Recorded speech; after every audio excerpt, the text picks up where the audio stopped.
तो ਅਸੀਂ last time जो हम नेशनल मूवमेंट का टॉपिक कर रहे थे और नेशनल मूवमेंट में हमने we were dealing with the phase from 1905 to 1918। तो इस फेज को हम डील कर रहे थे। तो एक बड़ा अच्छा क्वेश्चन आ रहा है, who of the following was not hanged in connection with Alipur conspiracy case 1908। Alipur conspiracy case जो 1908 होया सी, नेट तो मैंने चेक करके दसो अलीपुर कॉन्स्पिरेसी केस क्या है। तो जो अलीपुर कॉन्स्पिरेसी केस था, बरिंदर नाथ घोष, बीएन घोष,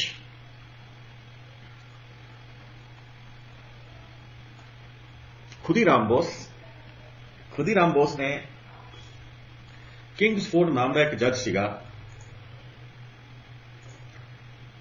इन्हें एक्चुअली उन्होंने मारन की कोशिश की थी खुदीराम बोस ने, पर अनफॉर्चुनेटली जो खुदीराम बोस सीगा एक भुलेखे के नाल किसी होर नूं मार गया सी। अपने जिन्ने भी रेवोल्यूशनरीज होए ने या लीडर्स होए ने, वो मारना किसी होर नूं चाहुंदे सी ते मार किसी होर नूं जांदे सी। तो Khudiram Bose was also one of them. तो खुदीराम बोस भी इन्हां दे विचों एक सीगा। इन्हां ने जज दे जिहड़ा ओहदा बग्गी जारी सी ਉਹਨੂੰ ਇਹ मारना चाहते सी, उत्थे इन्हां ने बंब सिੱਟਦਾ ते बंब सिੱਟਦਾ ते ਉਹ ਉਹਨਾਂ ਦੇ ਲੱਗਿਆ नहीं है, ਉਹ बच गए। ते एक्चुअली की सीगा, इन्हां नूं बाद दे विच ही वाज इन्हां दी फिर एग्जीक्यूशन हो गई सी खुदीराम बोस की। खुदीराम बोस बंगाल दे सीगे ते बंगालियां ने इन्हां दे उत्ते मूवी भी बना रखी है खुदीराम बोस दे उत्ते। रेवोल्यूशनरी परसनैलिटीज ने जड़ियां साडे कोले, इन्हां दे विच वसंत वासुदेव बलवंत फाड़के, भीखा जी कामा, बरकतुल्ला, मदन लाल ढिंगड़ा, दे कल क्वेश्चन आ गया सीगा, बिरसा मुंडा, रास बिहारी बोस। रास बिहारी बोस ने भी सेम वाइस रीगल प्रोसेशन के उत्ते बंब सिटिया सी ते बाद केस कुछ किसी होर ते बन गया सी। बाद दे विच जाके he got settle somewhere else. Khudiram Bose जिहड़े सीगे, तो इन्हां ने किंग्सफोर्ड, एक नटोरियस ते ऑपरेसिव मैजिस्ट्रेट सी कलकत्ते दा, ਉਹਦੇ ਤੇ ਬੰਬ ਸਿੱਟਿਆ ਸੀਗਾ। पर फुल कुमार चक्की जिहड़ा सीगा इन्हें ओरिजिनली काम करना सीगा, तो इन्होंने बंब सिੱਟਤਾ ਤੇ किंग्सफोर्ड की कैरिज ਦੇ ਵਿੱਚ ਜਿਹੜਾ ਸੀਗਾ जज साहब है नहीं सीगे, कोई होर सीगे, जज साहब बच गए। इन्होंने स्वदेशी मूवमेंट ज्वाइन की सी खुदीराम बोस ने। पर जिहड़ा साडे कोले आंसर है अलीपुर कॉन्स्पिरेसी केस का, खुदीराम बोस का मेरे सामने आ गया, मैं इन्हां बारे माड़ा जिहा दस्सण लग गया क्योंकि he is one of the very important personalities Bengal दे विच। ते इट वाज बरिंदर नाथ घोष, इनू बाघा भी कहते सीगे, बरिंदर नाथ घोष नूं। इहदे ते ISPCS क्वेश्चन आ चुका है एक बार, इहदे बारे मैनूं नैट तो क्रॉस चैक करके इमीडिएटली दसो, डिटेल दे दिओ। Mark the correct statement regarding the differences between the moderates and extremists। तो एक क्वेश्चन है जी साढ़े कोले 85th क्वेश्चन, मॉडरेट ते एक्सट्रीमिस्ट दे विचकार डिफरेंस, जनरल क्वेश्चन है। Resurgence and reorientation of Hinduism. उस तो बाद मॉडरेट जिहड़े सीगे, मॉडरेट सैकुलर सी, जिहड़े एक्सट्रीमिस्ट सी, they were oriented toward Hinduism, ये ठीक है। Trusting British liberalism but disrespecting British sentiment, no. Adopting swadeshi goods and boycotting foreign goods, swadeshi boycott के उत्ते एग्री नहीं करते मॉडरेट्स। आप कल किया भी सी कि 1906 की सूरत स्प्लिट का कारण यह सी कि बिपिन चंद्रपाल जिहड़ा सीगा वो बॉयकॉट रेजोल्यूशन पास कराना चाहता सी।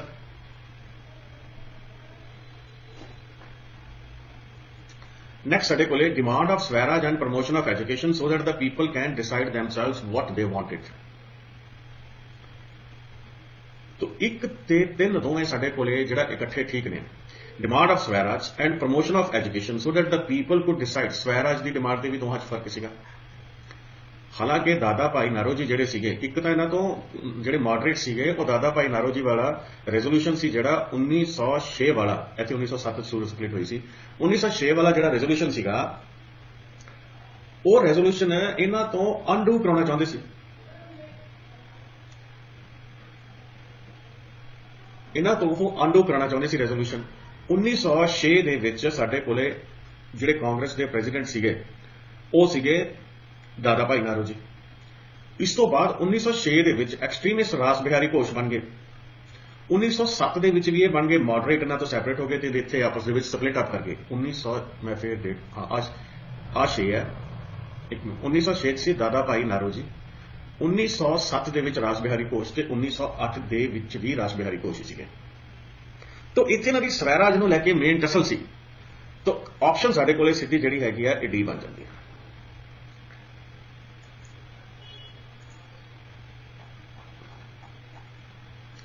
ਹੁਣ ਸਾਡੇ ਕੋਲੇ ਨੈਕਸਟ ਕੁਐਸਚਨ, ਅਰੇਂਜ ਕ੍ਰੋਨੋਲੋਜੀਕਲੀ ਕਰੋ ਜੀ ਅਰੇਂਜ। 86 ਕੁਐਸਚਨ ਹੈ। ਜਦੋਂ ਬੰਦਾ ਸ਼ੁਰੂ ਚ ਜਨਰਲ ਸਟੱਡੀ ਤਿਆਰ ਕਰਨ ਸ਼ੁਰੂ ਕਰਦਾ ਹੈ, ਕ੍ਰੋਨੋਲੋਜੀ ਨੂੰ ਉਹ ਬੜੀ ਜਲਦੀ ਅਰੇਂਜ ਕਰਨਾ ਸ਼ੁਰੂ ਕਰ ਦਿੰਦਾ ਹੈ। Home rule league, Lucknow pact, Montagu Chelmsford act, outbreak of first world war. ਤਾਂ ਇਹ ਸਾਡੇ ਕੋਲੇ ਜਿਹੜੇ ਮੇਨ ਆਪਾਂ ਇਨਸੀਡੈਂਟਸ ਨੇ ਜਿਹੜੇ ਉਹ ਪਿਕਅਪ ਕਰ ਰਹੇ ਹਾਂ। ਇਹਨਾਂ ਤੋਂ ਸਭ ਤੋਂ ਪਹਿਲਾਂ ਕਿਹੜਾ ਹੋਇਆ ਸੀਗਾ?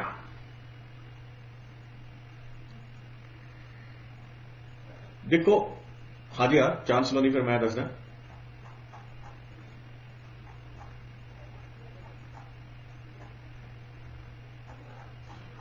ਦੇਖੋ ਸਾਡਾ ਆਊਟਬ੍ਰੇਕ ਆਫ ਵਰਲਡ ਵਾਰ ਜਿਹੜੀ ਸੀ ਇਹ 1914 ਦੇ ਵਿੱਚ ਹੋ ਗਈ ਸੀ। ਵਰਲਡ ਵਾਰ ਖਤਮ ਹੋਣ ਤੋਂ ਬਾਅਦ 1919 ਦੇ ਵਿੱਚ ਮੌਂਟੇਗੂ ਕੈਂਫੋਰਡ ਰਿਫਾਰਮਸ ਆਏ ਸੀਗੇ। ਲਖਨਊ ਪੈਕਟ ਹੈ ਜਿਹੜਾ ਸਾਡੇ ਕੋਲੇ, ਇਹ 1917 ਦੇ ਵਿੱਚ ਐਨੀ ਬਿਸੈਂਟ ਤੇ ਇਹਨਾਂ ਨੇ ਕੰਬਾਈਨ ਹੋ ਕੇ ਕੀ ਸੀਗਾ, ਇਹ ਜਦੋਂ ਨਾ ਮੋਡਰੇਟਸ ਤੇ ਇਹਨਾਂ ਦੀ ਸਪਲਿਟ ਅਪ ਹੋ ਗਈ ਤੇ ਕਾਂਗਰਸ ਦੇ ਵਿੱਚ ਮੋਡਰੇਟਸ ਨੂੰ ਵੀ ਬੜਾ ਘਾਟਾ ਪਿਆ ਤੇ ਨਾਲ ਦੀ ਨਾਲ ਜਿਹੜੇ ਐਕਸਟ੍ਰੀਮਿਸਟ ਸੀਗੇ ਉਹ ਵੀ ਉਹਨੇ ਵਧੀਆ ਤਰੀਕੇ ਦੇ ਨਾਲ ਕੰਮ ਨਹੀਂ ਕਰ ਪਾਏ। ਤਾਂ ਫਿਰ 1915-16 ਦੇ ਵਿੱਚ ਸਾਡੇ ਕੋਲੇ ਹੋਮ ਰੂਲ ਲੀਗ ਬਣੀ। ਇੱਕ ਹੋਮ ਰੂਲ ਸੁਸਾਇਟੀ ਸੀ, ਆਪਾਂ ਕੱਲ ਕੀਤੀ ਸੀ ਸ਼ਿਆਮਾ, ਉਹ ਜਿਹੜੀ ਆਪਣਾ ਕ੍ਰਿਸ਼ਨਾ ਸ਼ਿਆਮਾ ਪ੍ਰਸਾਦ ਵਾਲੀ, ਜਿਨ੍ਹਾਂ ਨੇ ਜਿਹੜੇ ਕੁਐਸਚਨ ਵੀ ਕੱਲ ਆਪਾਂ ਇੱਕ ਕੀਤਾ ਸੀ। ਐਵੇਂ ਛੋਟਾ ਛੋਟਾ ਜਿਹਾ ਡਿਫਰੈਂਸ ਹੈ ਇਹਨਾਂ ਦੇ ਵਿਚਕਾਰ, ਕੋਈ ਬਹੁਤ ਵੱਡਾ ਡਿਫਰੈਂਸ ਨਹੀਂ ਹੈਗਾ। ਉਹ ਹੋਮ ਰੂਲ ਸੁਸਾਇਟੀ ਸੀ ਜਿਹਨੂੰ ਇੰਡੀਆ ਹਾਊਸ ਵੀ ਕਹਿ ਦਿੰਦੇ ਸੀਗੇ, ਫੋਰਨ ਬਣਿਆ ਸੀ। ਤਾਂ ਇਹ ਤੋਂ ਸਾਡੀ ਜਿਹੜੀ ਕ੍ਰੋਨੋਲੋਜੀ ਬਣ ਜਾਂਦੀ ਹੈ। ਤਾਂ ਸਭ ਤੋਂ ਪਹਿਲਾਂ ਵਰਲਡ ਵਾਰ ਹੋਈ, ਉਸ ਤੋਂ ਬਾਅਦ ਹੋਮ ਰੂਲ ਮੂਵਮੈਂਟ ਆਈ, ਫਿਰ ਸਾਡੇ ਕੋਲੇ ਲਖਨਊ ਪੈਕਟ ਤੇ ਫਿਰ ਮੌਂਟੇਗੂ ਕੈਂਫੋਰਡ ਐਕਟ। ਅਗਲਾ ਕੁਐਸਚਨ ਸਾਡੇ ਕੋਲੇ 87, ਗਦਰ ਪਾਰਟੀ। ਗਦਰ ਮੂਵਮੈਂਟ ਜਦੋਂ ਵਰਲਡ ਵਾਰ ਚੱਲ ਰਹੀ ਸੀ ਤਾਂ ਇਹਦੇ ਪਿੱਛੇ ਸਾਡੇ ਕੋਲੇ ਇੱਕ ਗਦਰ ਮੂਵਮੈਂਟ ਸਟਾਰਟ ਹੋ ਗਈ। ਸਭ ਤੋਂ ਪਾਵਰਫੁਲ ਮੂਵਮੈਂਟ ਹੈ ਜਿਹੜੀ ਗਦਰ ਮੂਵਮੈਂਟ ਹੈ। ਇਹ ਸੈਨ ਫਰਾਂਸਿਸਕੋ ਪਹਿਲਾਂ ਇਹਦਾ ਸੈਂਟਰ ਸੀਗਾ, ਬਾਅਦ ਸਮੇਂ ਦੇ ਨਾਲ ਨਾਲ ਇਹਦੇ ਸੈਂਟਰ ਬਦਲੀ ਗਏ, ਲੀਡਰ ਵੀ ਬਦਲੀ ਗਏ। ਵਿੱਚ ਜੇ ਲਾਲਾ ਹਰਦਿਆਲ ਇਹਨਾਂ ਦੇ ਲੀਡਰ ਸੀਗੇ। He was hostile to British rule in India. It was hostile to British rule in India, ਵਿੱਚ ਕੋਈ ਸ਼ੱਕ ਵਾਲੀ ਗੱਲ ਨਹੀਂ ਹੈ, ਠੀਕ ਹੈ। Lala Hardayal founded it in USA on November 1, 1913.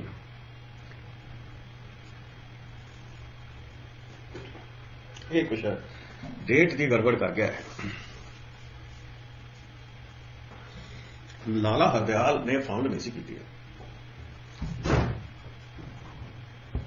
ਕੁਝ ਡੇਟਸ ਦੀਆਂ ਗੜਬੜ ਕਰ ਗਿਆ ਹੈ।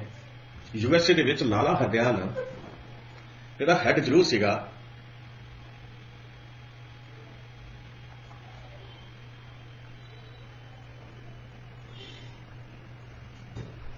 ਇੱਕ ਨਵੰਬਰ 1913 ਨੂੰ ਹੀ ਸਾਡੇ ਕੋਲੇ ਬਣੀ ਸੀ, USA ਦੇ ਵਿੱਚ ਬਣੀ ਸੀ। Lala Hardayal was one of the founders. He has played a crucial role ਕਿਹਾ ਜਾ ਸਕਦਾ। He was one of the founders, better ਹੁੰਦਾ ਵਨ ਆਫ ਦ ਫਾਊਂਡਰਸ ਲਿਖ ਦਿੰਦਾ, ਕੋਈ ਐਸਾ ਇਸ਼ੂ ਨਹੀਂ ਹੈ।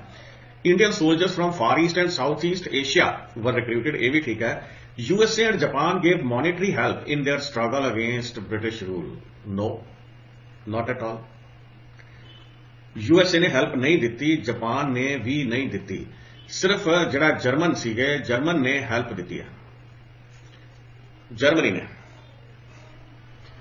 तो ऑप्शन नंबर 4 इज रॉन्ग। तो ऑप्शन साडे कोल ਇਹਦੇ ਆਨਸਰ 'ਚ ਇਹ ਆ ਜਾਂਦੀ ਹੈ।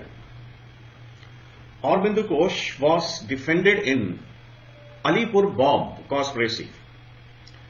ਅਲੀਪੁਰ ਬੰਬ ਕੌਂਸਪੀਰੇਸੀ ਦੇ ਵਿੱਚ ਔਰਬਿੰਦੋ ਘੋਸ਼ ਨੂੰ ਕਿਹਨੇ ਡਿਫੈਂਡ ਕੀਤਾ ਸੀ? ਇਹ ਬੜਾ ਇੰਪੋਰਟੈਂਟ ਕੁਐਸਚਨ ਹੈ। ਵਿਪਨ ਚੰਦਰਪਾਲ? ਨੋ, ਵਿਪਨ ਚੰਦਰਪਾਲ ਤਾਂ ਸੀਗਾ ਹੀ ਨਹੀਂ ਸੀ। ਤੇ ਉਸ ਤੋਂ ਬਾਅਦ ਨੈਕਸਟ ਇਸ ਮੋਤੀ ਲਾਲ ਨਹਿਰੂ? ਨੋ, not at all, Moti Lal Nehru ji ਵੀ ਨਹੀਂ ਸੀਗੇ। ਬੁੱਲਾ ਭਾਈ ਦੇਸਾਈ? ਇਹ ਵੀ ਨਹੀਂ ਸੀਗੇ, ਬੁੱਲਾ ਭਾਈ ਦੇਸਾਈ ਵੀ ਨਹੀਂ ਸੀਗੇ। It was CR Das, it was CR ਦਾਸ।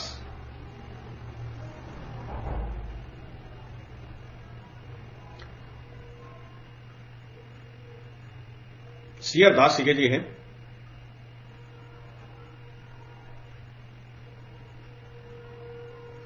ਇਹਦੇ 'ਚ ਕੋਈ ਸ਼ੱਕ ਵਾਲੀ ਗੱਲ ਨਹੀਂ, it was CR Das. Next ਸਾਡੇ ਕੋਲ ਇੱਕ ਕੁਐਸਚਨ ਹੈ,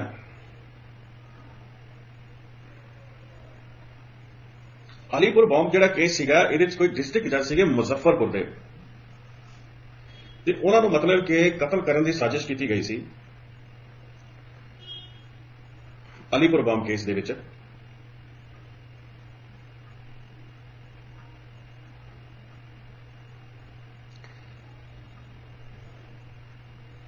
ਨੈਕਸਟ ਆਪਾਂ ਜਿਹੜਾ ਕੁਐਸਚਨ ਪਿਕਅਪ ਕਰਦੇ ਹਾਂ, who of the following were involved in throwing bomb at Lord Harding? Lord Harding ਦੇ ਉੱਤੇ 1912 ਦੇ ਵਿੱਚ ਰਾਸ ਬਿਹਾਰੀ ਘੋਸ਼ ਜਿਹੜਾ ਸੀਗਾ, he was one of the conspirators ਇਸ ਕੇਸ ਦੇ ਵਿੱਚ। ਰਾਸ ਬਿਹਾਰੀ ਘੋਸ਼ ਜਿਹੜਾ ਬਾਅਦ ਦੇ ਵਿੱਚ ਆਪਣਾ 1907 ਤੇ 8 ਦੇ ਵਿੱਚ ਜਿਹੜਾ ਆਪਣਾ ਪ੍ਰੈਜ਼ੀਡੈਂਟ ਵੀ ਰਿਹਾ ਕਾਂਗਰਸ ਦਾ। ਤੋਂ ਇਹਦੇ ਵਿੱਚ ਪੁਲਿਨ ਬਿਹਾਰੀ, ਬਾਲ ਮੁਕੰਦ, ਅਮੀਰ ਚੰਦ ਤੇ ਅਵਧ ਬਿਹਾਰੀ, ਇਹ ਸਾਰੇ ਇਹਦੇ 'ਚ ਇਨਵੋਲਵਡ ਸੀਗੇ। ਤੋਂ ਆਨਸਰ ਸਾਡੇ ਕੋਲੇ ਜਿਹੜਾ ਇਹਦੇ 'ਚ ਹੈ ਉਹ ਡੀ ਹੈ। Next question, the most significant contribution made by the terrorists to the growth of nationalism in India was they compelled British government to come down to the knees? Not at all. ਮਾੜੇ ਮੋਟੇ crime ਕਰਦੇ ਸੀ, ਕੋਈ ਇਸ ਤਰ੍ਹਾਂ ਦਾ ਕੋਈ crime ਨਹੀਂ ਇਹਨਾਂ ਨੇ ਮਤਲਬ ਕਿ ਬ੍ਰਿੰਗਿੰਗ ਟੂ ਦ ਨੀਜ਼ ਵਾਲੀ ਤਾਂ ਕੋਈ ਗੱਲ ਹੀ ਨਹੀਂ ਹੋਈ। ਇਸ ਤੋਂ ਬਾਅਦ they built a cadre of dedicated young men who rendered valuable service to the country at the time of need of the hour। ਇਹ ਠੀਕ ਲੱਗਦਾ। compelled the government to grant several constitutional concessions, ਕੁਝ ਨਹੀਂ ਕਰ ਪਾਏ ਇਹ, ਇਸ ਤਰ੍ਹਾਂ ਦਾ ਕੋਈ ਅਚੀਵਮੈਂਟ ਨਹੀਂ ਸੀ ਇਹਨਾਂ ਦੀ। ਤੋ ਇੱਕ ਨਾ ਉਂਝ ਇਮੋਸ਼ਨਲ ਹੋ ਕੇ ਪਿੱਛੇ ਜੇ ਕਿਸੇ ਨੇ ਕਹਿਤਾ ਸੀ ਕਿ ਫਲਾਣੇ ਸਾਡੇ ਫਰੀडम ਫਾਈਟਰ ਨੂੰ ਟੈਰਰਿਸਟ ਕਹਿਤਾ, ਐਸੀ ਕੋਈ ਗੱਲ ਨਹੀਂ ਹੈ। they brought back the pride of manhood। ਇਹ ਇੱਕ ਸਾਈਕੋਲੋਜੀਕਲ ਹੈ ਵੀ ਬੰਦੇ 'ਚ ਵਿੰਡਿਕਟਿਵਨੈਸ ਦੀ ਸਾਈਕੋਲੋਜੀ ਹੁੰਦੀ ਆ, ਉਹਨੂੰ ਲੈ ਕੇ ਇਹਨਾਂ ਨੇ ਲਿਖਤਾ ਹੈ। ਔਰ ਉਹ ਗਰੋਥ ਆਫ ਨੈਸ਼ਨਲਿਜ਼ਮ ਦੇ ਵਿੱਚ ਆਹੀ ਪੁਆਇੰਟ ਆਊਗਾ ਕਿ ਉਹਨਾਂ ਨੇ ਕੈਡਰ ਡੈਡੀਕੇਟਿਡ ਯੰਗ ਬੰਦਿਆਂ ਦਾ ਇੱਕ ਕੈਡਰ ਤਿਆਰ ਕਰਤਾ, ਜਿਹੜਾ ਕੈਡਰ ਬਾਅਦ ਦੇ ਵਿੱਚ ਕਿ ਉਹਨਾਂ ਨੇ ਜਿਹੜਾ ਇੰਡੀਪੈਂਡੈਂਸ ਮੂਵਮੈਂਟ ਦੇ ਵਿੱਚ ਬੜਾ ਵੱਡਾ ਰੋਲ ਪਲੇ ਕੀਤਾ। ਤੋ ਅਗਲਾ ਸਾਡੇ ਕੋਲੇ ਕੇਸ ਹੈ, ਇਹਨੇ ਫਿਰ ਸੇਮ ਕੇਸ ਪਿਕਅਪ ਕਰ ਲਿਆ ਹਾਰਡਿੰਗ ਵਾਲਾ। who was the main personality in Delhi conspiracy case in which bomb thrown at the procession of Lord Harding? Lord Harding ਦੇ ਪ੍ਰੋਸੈਸ਼ਨ ਦੇ ਉੱਤੇ ਬੰਬ ਸਿੱਟਿਆ ਗਿਆ ਸੀ, taken out at Chandni Chowk in December 23, 1912, killed the ADC of the Viceroy।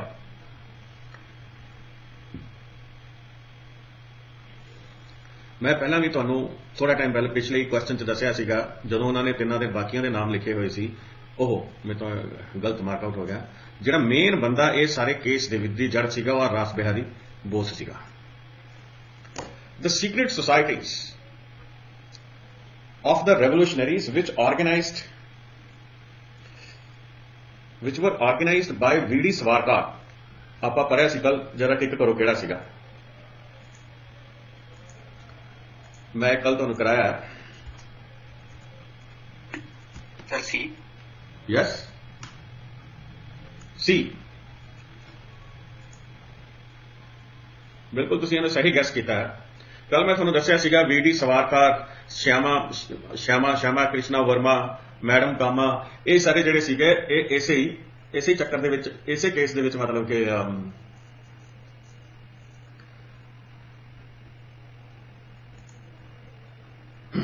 ਸੀਗੇ। ਅਭਿਨਵ ਭਾਰਤ ਇਹਦੀ ਇੱਕ organisation ਸੀ, ਗਦਰ ਯੁਗਾਂਤਰ ਸੰਧਿਆ ਇਹ ਹੋਰ ਨੇ।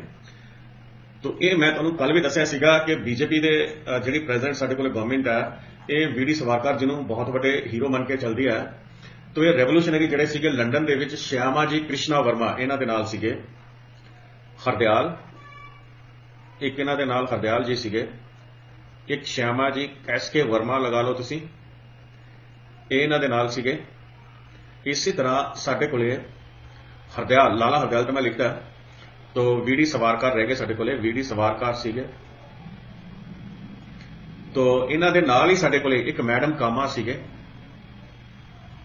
ਅਜੀਤ ਸਿੰਘ ਸੀਗੇ। ਅਜੀਤ ਸਿੰਘ ਉਹੀ ਸ਼ਹੀਦ ਭਗਤ ਸਿੰਘ ਜੀ ਦੇ ਚਾਚਾ ਜੀ। 1905 ਦੇ ਵਿੱਚ ਇਹਨਾਂ ਨੇ home rule society, home rule league ਨਾਲੋਂ ਡਿਫਰੈਂਸ਼ੀਏਟ ਕਰ ਲਓ। ਹੋਮ ਰੂਲ ਸੁਸਾਇਟੀ 1905 ਦੇ ਵਿੱਚ ਇਹਨਾਂ ਦੇ ਗਰੁੱਪ ਨੇ ਬਣਾਈ ਹੈ, ਜਿਹਨੂੰ ਇੰਡੀਆ ਹਾਊਸ ਕਹਿ ਦਿੰਦੇ ਸੀ। ਹੋਮ ਰੂਲ ਲੀਗ ਹੈ ਜਿਹੜੀ, ਉਹ ਇੱਥੇ ਬਣੀ ਹੈ, ਜਿਹੜੀ ਹੁਣੀ ਆਪਾਂ ਥੋੜਾ ਟਾਈਮ ਪਹਿਲਾਂ ਕਰਕੇ ਹਟੇ ਹਾਂ। ਤੋ ਇਹਨਾਂ ਨੇ ਇੱਕ ਜਰਨਲ ਵੀ ਕੱਢਿਆ ਸੀ। ਇਹ ਸਾਰੇ ਕੁਐਸਚਨ ਆ ਚੁੱਕਿਆ, ਮੈਂ ਤਾਂ ਕਰਕੇ ਇਸੇ ਕੁਐਸਚਨ 'ਚ ਇਹਨੂੰ ਐਡ ਕਰ ਰਿਹਾ। ਇੰਡੀਅਨ ਸੋਸ਼ੀਓਲੋਜਿਸਟ, ਤੇ ਅੱਜ ਦੀ ਡੇਟ ਦੇ ਵਿੱਚ ਇਹਨਾਂ ਦੀ ਇੰਪੋਰਟੈਂਸ ਬਹੁਤ ਜ਼ਿਆਦਾ ਹੋ ਚੁੱਕੀ ਹੈ ਕਿਉਂਕਿ ਰਾਈਟ ਵਿੰਗ ਗਵਰਨਮੈਂਟ ਆ ਆਪਣੇ ਕੋਲੇ। ਤੋ ਇਹ ਮੈਂ ਇਹਨਾਂ ਦੇ ਬਾਰੇ ਤੁਹਾਨੂੰ ਰਿਵਾਈਜ਼ ਕਰਦਾ ਰਹਾਂਗਾ ਕਿਉਂਕਿ ਜਿਹੜਾ ਇੰਪੋਰਟੈਂਟ ਪਾਰਟ ਨੂੰ ਜਿੰਨੀ ਜ਼ਿਆਦਾ ਵਾਰ ਰਿਵਾਈਜ਼ ਕਰ ਲਓ ਉਹ ਘੱਟ ਹੀ ਹੁੰਦਾ ਹੈ। Which of the following was not one of the reasons for the failure of revolutionary and terrorist activities. Revolutionary ਤੇ ਟੈਰਰਿਸਟ ਐਕਟੀਵਿਟੀਜ਼ ਦੇ ਫੇਲਿਅਰ ਦੇ ਲਈ ਹੇਠ ਲਿਖੇ ਕਾਰਨਾਂ ਦੇ ਵਿੱਚੋਂ ਕਿਹੜਾ ਇੱਕ ਇਹਦਾ ਕਾਰਨ ਹੈ ਨਹੀਂ ਸੀਗਾ। Acts of individual violence could be easily dealt by an imperialist power at its zenith। ਇਹ ਤਾਂ ਸੀਗਾ ਕਿਉਂਕਿ ਸਰਕਾਰਾਂ ਇਹੀ ਚਾਹੁੰਦੀਆਂ ਹੁੰਦੀਆਂ ਕਿ ਕੋਈ ਬੰਦਾ ਇਹੋ ਜਿਹਾ ਹੋਵੇ ਜਿਹੜਾ ਜੋਸ਼ ਦੇ ਵਿੱਚ ਆ ਕੇ ਇਹੋ ਜਿਹਾ ਪੁੱਠਾ ਸਿੱਧਾ ਕੰਮ ਕਰਦੇ ਜਿਹਨੂੰ ਅਸੀਂ ਕਹਿ ਦਈਏ ਜੀ ਉਹਨੇ ਕ੍ਰਾਈਮ ਕਮਿਟ ਕਰਤਾ। ਫਿਰ ਉਹ ਸੰਸਥਾ ਦੀ ਇੱਕੋ ਹੀ ਡਿਊਟੀ ਹੋ ਜਾਂਦੀ ਹੈ ਕਿ ਬਾਕੀਆਂ ਮੰਗਾਂ ਦੇ ਨਾਲ ਇੱਕ ਮੰਗ ਜੁੜ ਜਾਂਦੀ ਹੈ ਕਿ ਕੇਸ ਵਾਪਸ ਲਓ। ਕੇਸ ਵਾਪਸ ਲੈਣਾ ਕੋਈ ਇਹਦੇ ਨਾਲ ਕਿਸੇ ਦਾ ਵੱਡਾ ਨੁਕਸਾਨ ਨਹੀਂ ਹੁੰਦਾ। ਤੋ ਸਰਕਾਰਾਂ ਦਾ ਮਾਸ ਮੂਵਮੈਂਟ ਨੂੰ ਡੀਲ ਕਰਨਾ ਆਹੀ ਤਰੀਕਾ ਹੁੰਦਾ ਹੈ ਕਿ ਇੰਡੀਵਿਜੂਅਲਸ ਨੂੰ ਭੜਕਾ ਕੇ ਕ੍ਰਾਈਮ ਕਮਿਟ ਕਰਦੇ ਤੇ ਉਹਨੂੰ ਲਾਅ ਐਂਡ ਆਰਡਰ ਇਸ਼ੂ ਬਣਾ ਦਈਏ ਮੂਵਮੈਂਟ ਨੂੰ। ਇਹ ਰੀਜ਼ਨ ਸੀਗਾ। Most of the time the terrorists were working at cross purpose without common plan at a central leadership. ਹਾਲਾਂਕਿ ਫੈਕਚੁਅਲੀ ਤਾਂ ਇਹ ਕਰੈਕਟ ਹੈ, ਇਹ ਰੀਜ਼ਨ ਵੀ ਫੇਲਿਅਰ ਦਾ ਸੀਗਾ। ਆਪਸ ਵੀ ਲੜ ਪੈਂਦੇ ਸੀ ਕਈ ਵਾਰੀ। They had no base among the people. Mass base ਉਹਨਾਂ ਦਾ ਬੜਾ ਥਿਨ ਸੀਗਾ। ਨੋ ਕਹਿਣਾ ਗਲਤ ਹੈ ਪਰ ਇਹ ਨੋ ਵੀ ਚੱਲ ਸਕਦਾ ਹੈ। ਲਾਸਟ ਰੀਜ਼ਨ ਜਿਹੜਾ ਮੈਨੂੰ ਲੱਗਦਾ ਇਹ ਆਨਸਰ ਹੋਣਾ ਚਾਹੀਦਾ ਕਿਉਂਕਿ ਉੱਪਰਲੇ ਤਾਂ ਲੱਗਦੇ ਆ ਸਾਰੇ point. They were betrayed by the moderates in Indian national. No betrayal was there. Difference of opinion होगी, उस तो बाद सैपरेशन होगी। मॉडरेट सी ਜਿਹੜੇ ਇਹ ਅਲੱਗ ਹੋ ਗਏ। ਜੋ ਮॉडरेट ਸੀਗੇ ਉਹਨਾਂ ਨੇ ਕੰਮ ਕਰਨਾ ਸ਼ੁਰੂ ਕਰਤਾ ਕੌਂਸੀ, ਜਿਸ ਤਰ੍ਹਾਂ ਗੋਪਾਲ ਕ੍ਰਿਸ਼ਨ ਗੋਖਲੇ ਸੀ 1905 ਤੋਂ ਬਾਅਦ ਹੀ ਵਾਸ, ਉਹਨਾਂ ਨੇ ਗਵਰਨਮੈਂਟ ਆਫ ਜਿਹੜੀ ਇੰਡੀਅਨ ਕਾਉਂਸਲ ਐਕਟ ਜਾਂ ਪਾਰਲੀਮੈਂਟੋ ਰਿਫਾਰਮ 1909 ਦੇ ਉੱਤੇ ਕੰਮ, ਇਹ ਬੇਸਿਕ ਵਰਕ ਇਹਨਾਂ ਨੇ ਕੀਤਾ ਸੀ। ਗਵਰਨਮੈਂਟ ਨੇ ਬਾਅਦ ਚ ਉਹਦੇ ਚ ਮੋਡੀਫਿਕੇਸ਼ਨਸ ਕੀਤੀਆਂ। ਤੋ there was not any kind of betrayal. ठीक है। नेक्स्ट ਸਾਡੇ ਕੋਲੇ Lucknow Congress session 1916 is noted for। 1916 ਦਾ ਲਖਨਊ ਕਾਂਗਰਸ ਸੈਸ਼ਨ ਜਿਹੜਾ ਸੀਗਾ merger of Muslim League with Congress temporarily. Merger ਨਹੀਂ ਸੀ, ਅੰਡਰਸਟੈਂਡਿੰਗ ਹੋਈ ਸੀ। ਮੈਂ ਅਗਲਾ ਪੁਆਇੰਟ ਦੇਖਦਾ ਕੀ ਕਹਿੰਦਾ। The election of a Muslim president for Congress. Congress ਨੇ ਮੁਸਲਿਮ ਪ੍ਰੈਜ਼ੀਡੈਂਟ ਜਿਹੜਾ ਸੀਗਾ ਉਹ ਇਲੈਕਟ ਕਰ ਲਿਆ। ਮੈਨੂੰ ਇਹ ਵੀ ਐਡਾ ਮਤਲਬ ਕਿ ਵਾਇਬਲ ਆਪਸ਼ਨ ਨਹੀਂ ਲੱਗਦੀ। The concessions given by the Congress to Muslim League in the former's acceptance of separate electorates are CG concession। देखो कांग्रेस आइडियोलॉजिकली ਤਾਂ separate electorates ਦੇ ਖਿਲਾਫ ਸੀ, ਪਰ ਕਿਉਂਕਿ ਮਾਰਲੇ ਮਿੰਟੋ ਰਿਫਾਰਮ 1909 ਦੇ ਵਿੱਚ ਮੁਸਲਮਾਨਾਂ ਨੂੰ separate electorates ਦੇ ਚੁੱਕਿਆ ਸੀ ਪੰਜਾਬ ਦੇ ਵਿੱਚ ਤੇ ਕਿਸੇ ਹੋਰ ਸੂਬੇ 'ਚ। ਤੇ ਬੜੀ ਹੈਰਾਨੀ ਦੀ ਗੱਲ ਹੈ ਕਿ ਪੰਜਾਬ ਦੇ ਵਿੱਚ ਮੁਸਲਮਾਨਾਂ ਦੀ ਪੋਪੂਲੇਸ਼ਨ 70% ਦੇ ਕੋਲ ਸੀ। 70% ਪੋਪੂਲੇਸ਼ਨ ਹੋਣ ਦੇ ਬਾਵਜੂਦ ਮੈਜੋਰਿਟੀ ਦੇ ਲਈ ਸੈਪਰੇਟ ਇਲੈਕਟੋਰੇਟਸ ਜਿਹੜੇ ਸੀਗੇ ਔਨ ਗਰਾਊਂਡਸ ਆਫ ਬੈਕਵਰਡਨੈਸ ਸੀਗੇ।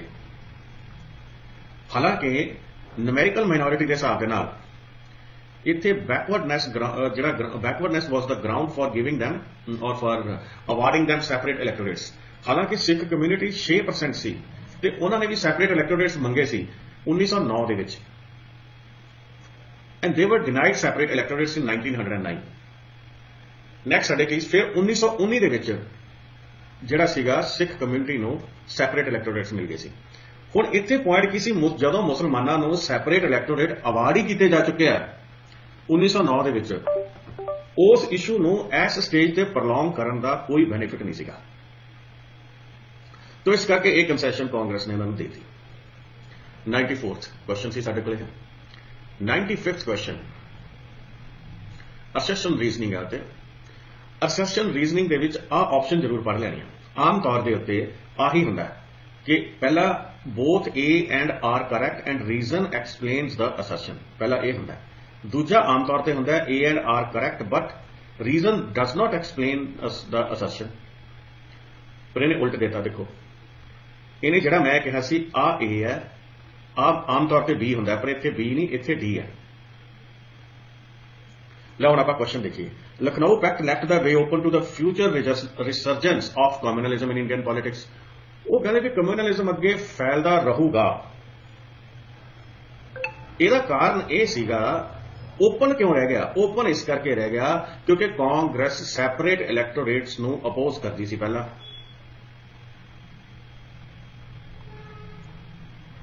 ਤਾਂ ਅਪੋਜ਼ ਕਰਦੀ ਸੀ, ਬਾਅਦ ਦੇ ਵਿੱਚ ਉਹਨੇ ਆਪੋਜੀਸ਼ਨ ਛੱਡਤੀ। ਜੇ ਆਪੋਜੀਸ਼ਨ ਛੱਡਤੀ ਤਾਂ ਇਹਦਾ ਮਤਲਬ ਇਹ ਹੈ ਕਿ ਸੈਪਰੇਟ ਇਲੈਕਟੋਰੇਟਸ ਦੇ ਪ੍ਰਿੰਸੀਪਲਸ ਨੂੰ ਕਾਂਗਰਸ ਨੇ ਐਕਸੈਪਟ ਕਰ ਲਿਆ ਤੇ ਇਹਨੂੰ ਜਿਹੜੀ ਮੇਨ ਆਪੋਜੀਸ਼ਨ ਸੀ ਉਹ ਖਤਮ ਹੋ ਗਈ। ਜਦੋਂ ਨਹਿਰੂਅਨ ਕਨਸਟੀਟਿਊਸ਼ਨ ਬਣੀ ਹੈ 1929 1927 ਦੇ ਵਿੱਚ 28 ਦੇ ਵਿੱਚ, ਉਹਦੇ ਚ ਜਿਹੜੇ ਨਹਿਰੂ ਸਾਹਿਬ ਨੇ ਕਨਸਟੀਟਿਊਸ਼ਨ ਤਿਆਰ ਕੀਤੀ, ਉੱਥੇ ਜਨਰਲ ਇਲੈਕਟੋਰੇਟ ਸੀ, ਸੈਪਰੇਟ ਇਲੈਕਟੋਰੇਟਸ ਉਹਨਾਂ ਨੇ ਖਤਮ ਕਰਤੇ ਤੇ ਉਹਨਾਂ ਦੇ ਸੈਪਰੇਟ ਇਲੈਕਟੋਰੇਟਸ ਦੇ ਖਿਲਾਫ ਬਾਬਾ ਖੜਕ ਸਿੰਘ ਨੇ ਸਿੱਖਾਂ ਦੇ ਵਿੱਚੋਂ ਤੇ ਮੁਹੰਮਦ ਅਲੀ ਜਿਨਾਹ ਨੇ ਮੁਸਲਮਾਨਾਂ ਦੇ ਵਿੱਚੋਂ ਇਹਦਾ ਬੜਾ ਅਪੋਜ਼ ਕੀਤਾ ਕਿ ਜੀ ਸੈਪਰੇਟ ਇਲੈਕਟੋਰੇਟਸ ਤਾਂ ਸਾਡੀ ਲਾਈਫ ਲਾਈਨ ਹੈ। ਤੇ ਇਹਦਾ ਮਤਲਬ ਅਸਰਸ਼ਨ ਹੈ ਜਿਹੜੀ ਸਾਡੇ ਕੋਲੇ ਇਹ ਠੀਕ ਹੈ। It was based on the notion of bringing together educated Hindus and Muslims as a separate ਐਂਟਿਟੀਜ਼।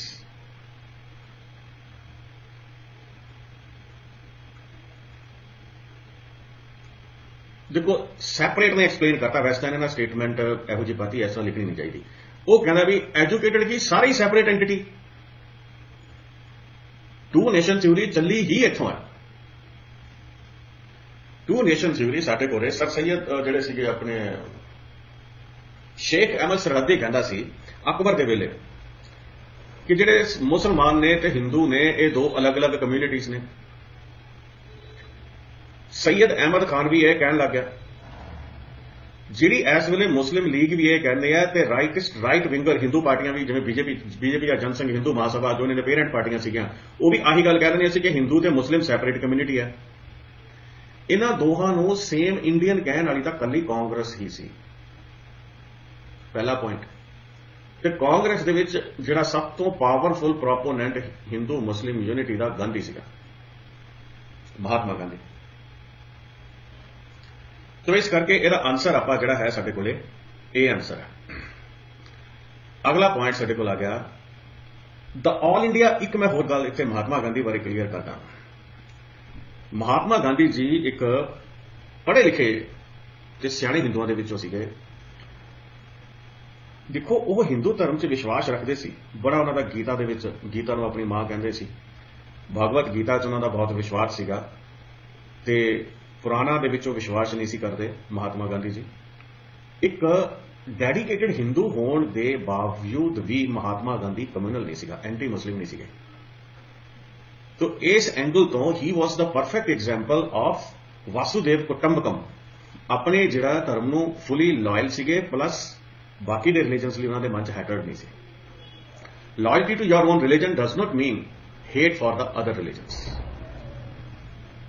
96 the All India Muslim League was founded under the leadership of. देखो मैं ਤੁਹਾਨੂੰ ਬਹੁਤ ਵਾਰੀ ਕਿਹਾ ਹੈ ਕਿ ਧਰਮ ਜਿਹੜਾ ਹੈ, ਧਰਮ ਦਾ ਸਹਾਰਾ ਅਮੀਰ ਨੂੰ ਲੈਣਾ ਪੈਂਦਾ ਹੈ ਆਪਣੇ ਇੰਟਰਸਟ ਦੇ ਲਈ। ਰਾਜਨੀਤੀਵਾਨਾਂ ਨੂੰ ਵੀ ਲੈਣਾ ਪੈਂਦਾ, ਪੋਲੀਟੀਕਲ ਕਲਾਸ ਜਿਹੜੇ ਨੇ, ਰਾਜਨੀਤਿਕ ਪਰਸਨੈਲਿਟੀਜ਼ ਨੂੰ ਵੀ ਲੈਣਾ ਪੈਂਦਾ, ਉਹਨਾਂ ਦਾ ਚੱਲਦਾ ਨਹੀਂ ਇਹਦੇ ਬਿਨਾਂ। ਇਹ ਹੁਣ ਅਮੀਰ ਮੁਸਲਮਾਨਾਂ ਨੇ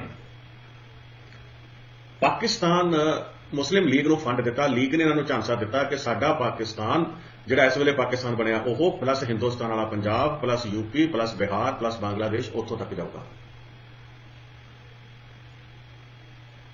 all India Muslim League was founded under the leadership of, Dhaka ਦੇ ਨਵਾਬ ਸੀਗੇ ਇਹ, ਆਗਾ ਖਾਨ ਐਂਡ ਮੋਹਸਿਨ ਫੁਲ ਮੁਲਕ। ਮੁਸਲਿਮ ਲੀਗ ਦੀ ਇੱਕ ਦੀ ਪਰਸਨੈਲਿਟੀ ਮਿਸ ਕਰਦਾ ਇਹਦੇ 'ਚ। ਮੁਸਲਿਮ ਲੀਗ ਦੀ ਜਿਹੜੀ ਫਾਰਮੇਸ਼ਨ ਦੇ ਵਿੱਚ ਇਹਨਾਂ ਦਾ ਬਹੁਤ ਵੱਡਾ ਰੋਲ ਸੀਗਾ। Dash took the reins of control of Indian National Congress after the split of 1907। 1907 the split ਤੋਂ ਬਾਅਦ ਇਹ ਕਹਿ ਰਹੇ ਨੇ ਕਿ ਸਾਡਾ ਜਿਹੜਾ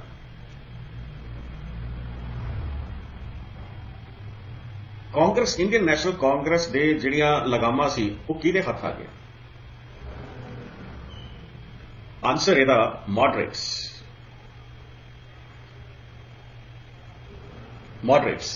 ਇਹਨੂੰ ਥੋੜਾ ਜਸਟੀਫਾਈ ਕਰਨਾ ਪਊਗਾ ਕਿਉਂਕਿ ਇਹਦੇ ਤੇ ਥੋੜੀ ਜਿਹੀ ਡਾਊਟ ਰੇਜ਼ ਹੋ ਜਾਂਦੀ ਹੈ।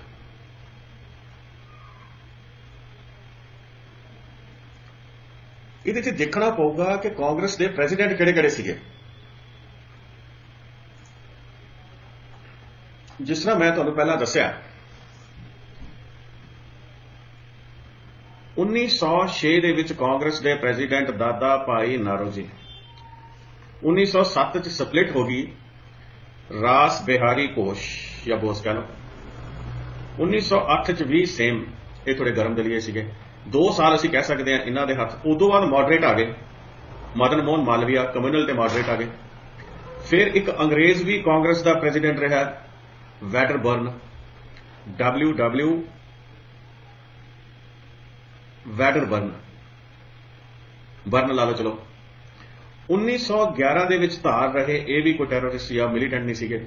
ਉਸ ਤੋਂ ਬਾਅਦ ਮਾਧੋਲਕਰ ਰਹੇ, ਇਹ ਵੀ ਸਿੰਪਲ ਸੀਗੇ। ਤੇ 13 ਦੇ ਵਿੱਚ ਸੈਯਦ ਮੁਹੰਮਦ ਬਹਾਦਰ ਰਹੇ।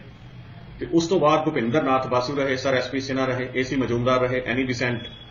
ਤੇ ਸਪੈਸ਼ਲ ਸੈਸ਼ਨ ਚ ਹਸਨ ਇਮਾਮ, 18 ਚ ਐਨੂਅਲ ਸੈਸ਼ਨ ਚ ਮਦਨ ਮੋਹਨ ਮਾਲਵੀਆ, ਮੋਤੀ ਲਾਲ ਨਹਿਰੂ।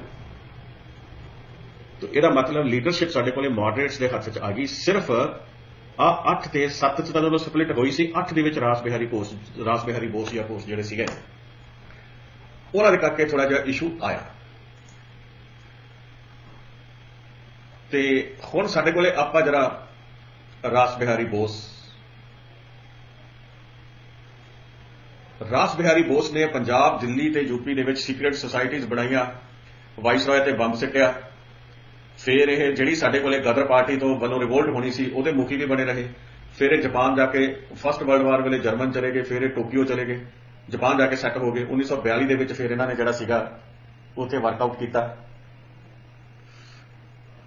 ਤੇ ਇੰਡੀਅਨ ਨੈਸ਼ਨਲ ਆਰਮੀ ਬਣਾਈ ਤੇ ਨੇਤਾ ਜੀ ਦੇ ਨਾਲ ਕੰਬਾਈਨ ਹੋ ਗਏ। ਇਹ ਇਹਨਾਂ ਦਾ ਮੇਨ ਪੋਲੀਟੀਕਲ ਕੈਰੀਅਰ ਸੀਗਾ ਰਾਸ ਬਿਹਾਰੀ ਬੋਸ ਦਾ। तो नेक्स्ट आप एक 100 पूरे कर दिए, फिर आप लेक्चर खत्म कर दिया। 97 हो गया। 98th question, find out wrongly stated motive of Morley Minto reform. Morley Minto reform का रॉन्गली स्टेटेड मोटिव जिहड़ा सीगा वो साडे कोले की सीगा? To encourage split among the nationalist ranks, to fulfil the legitimate aspiration of minority community, to puzzle the moderate nationalists, to check the growth of unity among Indians। तो ये ने सानू मेन जड़िया दी ऑप्शंस दित्तियां ने।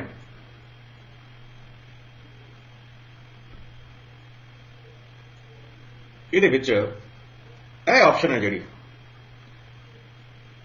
ਇਹ ਰੌਂਗਲੀ ਸਟੇਟਿਡ motive ਹੈ, ਕਿਉਂਕਿ India ਦੇ ਵਿੱਚ ਮੰਨਿਆ ਜਾਂਦਾ ਹੈ ਕਿ ਜਿਹੜੀ ਮੁਸਲਮਾਨਾਂ ਦੀ ਸੈਪਰੇਟ ਇਲੈਕਟੋਰੇਟ ਵਾਲੀ ਡਿਮਾਂਡ ਸੀ ਉਹਨੇ ਕਮਿਊਨਲਿਜ਼ਮ ਦੇ ਜਿਹੜੇ ਸੀਡਸ ਸੀਗੇ ਉਹ ਸੋ ਕੀਤੇ 1909 ਦੇ ਵਿੱਚ। ਤੇ ਉਹਨੇ ਟੂ ਨੇਸ਼ਨ ਥਿਊਰੀ, ਵੈਸੇ ਮੈਂ ਇਹਨੂੰ ਟੂ ਨੇਸ਼ਨ ਥਿਊਰੀ ਨਹੀਂ ਮੰਨਦਾ, ਜ਼ਿਆਦਾਤਰ ਇਹਨੂੰ ਕੋਰਿਲੇਟ ਕਰ ਲੈਂਦੇ ਆ, ਕਿਉਂਕਿ ਜੋ ਅੰਗਰੇਜ਼ਾਂ ਨੇ ਕੋਟਡ ਰੀਜ਼ਨ ਹੈ ਉਹ ਇਹ ਹੈ ਕਿ ਬੈਕਵਰਡਨੈਸ ਹੈ। ਮੁਸਲਮਾਨ ਮੈਜੋਰਿਟੀ ਦੇ ਵਿੱਚ ਨੇ ਪਰ ਬੈਕਵਰਡ ਨੇ। ਪਰ ਇਹ ਵੀ ਮੈਨੂੰ ਐਡੀ ਗੱਲ ਸਮਝ ਨਹੀਂ ਆਈ, ਜਦੋਂ ਡੈਮੋਕ੍ਰੇਸੀ ਹੈ ਹੈਡ ਕਾਊਂਟ ਦੇ ਬੇਸਿਸ ਦੇ ਉੱਤੇ, ਡੈਮੋਕ੍ਰੇਸੀ 'ਚ ਇਹ ਨਹੀਂ ਹੁੰਦਾ ਕਿ ਕਿਹਦੇ ਕੋਲ ਪੈਸਾ ਜ਼ਿਆਦਾ ਹੈ, ਕਿਹਦੇ ਕੋਲੇ ਹੈਡ ਕਾਊਂਟ, ਕਿਹਦੇ ਬੰਦੇ ਜ਼ਿਆਦਾ ਨੇ। ਜਿਵੇਂ ਹਿੰਦੁਸਤਾਨ ਦੇ ਵਿੱਚ ਇੱਕ ਆਮ ਬੰਦਾ ਜਿਹੜਾ ਦਿਹਾੜੀਦਾਰ ਹੈ ਜਾਂ ਜਿਹੜਾ ਗੈਰ ਜ਼ਿੰਮੇਵਾਰ ਬੰਦਾ ਹੈ ਉਹਦੀ ਵੋਟ ਦਾ ਮੁੱਲ ਵੀ ਇੱਕ ਹੈ। ਦੂਜੇ ਪਾਸੇ ਇੱਕ ਕਰੋੜਾਪਤੀ ਬੰਦਾ ਹੈ ਉਹ ਲੱਖਾਂ ਦਾ ਟੈਕਸ ਦਿੰਦਾ ਹੈ ਤੇ 100 ਨੂੰ ਨੌਕਰੀ ਪ੍ਰੋਵਾਈਡ ਕਰ ਰਿਹਾ, ਉਹਦੀ ਵੋਟ ਦਾ ਮੁੱਲ ਵੀ ਇੱਕ ਹੈ। ਰਿਸਪੌਂਸਿਬਲ ਤੇ ਇਰਰਿਸਪੌਂਸਿਬਲ ਨੂੰ ਡੈਮੋਕ੍ਰੇਸੀ ਸੇਮ ਲੈਵਲ ਤੇ ਪੁੱਟ ਕਰਦੀ ਹੈ। ਇੱਕ ਉਹਦਾ ਲੌਜਿਕ ਹੈਗਾ ਜਿਹੜਾ ਇਹਦੇ ਅਗੇਂਸਟ ਜਾਂਦਾ ਹੈ, ਕਿਉਂਕਿ ਸਾਡੇ ਕੋਲੇ ਉਸ ਵੇਲੇ ਅਡਲਟ ਫਰੈਂਚਾਈਜ਼ੀ ਨਹੀਂ ਸੀ ਇੰਡੀਆ 'ਚ। adult franchising नहीं सी, voting rights were restricted, that may raise one kind of doubts। तो चलो मैं अगला देखते हैं। To puzzle the moderate nationalist, हो सकता है कन्फ्यूज करो इन्हों, दिओ भी ना कुछ ऑर्नामेंटल जा दे दो, सबसटैंशियल गेन ना दिओ। वो ऐ सीगा ऑर्नामेंटल दे रखा सी कि साइज बढ़ाता जी, तुम हम बजट से क्वेश्चन पूछ सकते हो जी, ਇਹੋ ਜਿਹੀਆਂ ਮਤ ਕੰਸੈਸ਼ਨਸ देतियां।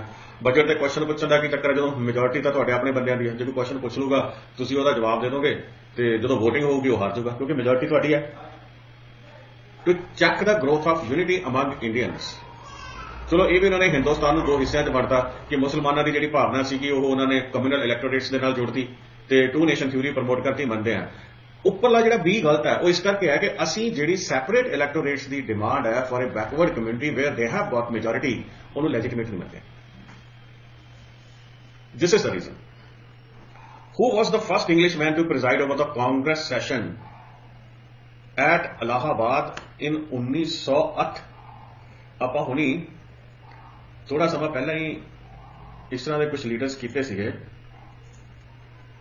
तो वह मैनू साल का चक्कर पै रहा है। 1908 तो साढ़े को जोड़ा सीगा ये है नहीं सीगा।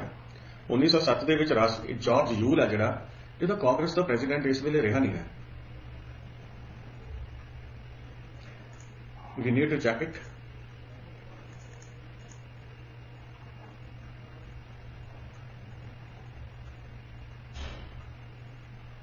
देखो पहला जॉर्ज यूल का 1888 च रहा। Who was the first English man to preside over the Congress session at Allahabad in 1908? देखो 1908 का इन्हें ईयर तो इन्हें गलत लिखता, पर पहला ब्रिटिश बंदा सी जिन्हें प्रिजाइड ओवर किया सी वो जॉर्ज यूल सीगा।